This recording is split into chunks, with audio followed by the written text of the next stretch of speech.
ಇನ್ನು ಬೆಂಗಳೂರು ಗ್ರಾಮಾಂತರ ಕ್ಷೇತ್ರದ ಕಾಂಗ್ರೆಸ್ ಅಭ್ಯರ್ಥಿ ಡಿಕೆ ಸುರೇಶ್ ಮಾಜಿ ಮುಖ್ಯಮಂತ್ರಿ ಎಸ್.ಎಂ. ಕೃಷ್ಣ ಅವರನ್ನ ಭೇಟಿ ಮಾಡಿ ಮಾತುಕತೆ ನಡೆಸಿದ್ದಾರೆ.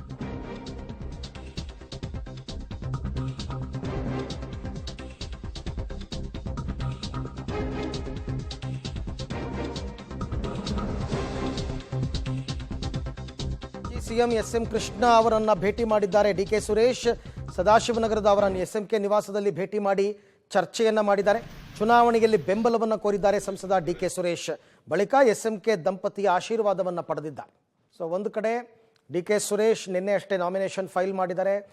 ಹಲವಾರು ದೇವಸ್ಥಾನಗಳಿಗೆ ಭೇಟಿ ಕೊಟ್ಟಿದ್ದಾರೆ. ಶತಾಯಗತಾಯ ಈ ಸರ್ತಿ ಬಿಜೆಪಿ ಅಭ್ಯರ್ಥಿ ಡಾಕ್ಟರ್ ಮಂಜುನಾಥ್ ಅವರ ವಿರುದ್ಧ ಗೆಲುವು ಸಾಧಿಸಲೇಬೇಕು ಅಂತ ಎಷ್ಟೆಲ್ಲ ಸಾಧ್ಯನೋ ಅಷ್ಟೆಲ್ಲ ಪ್ರಯತ್ನಗಳನ್ನು ಮಾಡ್ತಾ ಇದ್ದಾರೆ.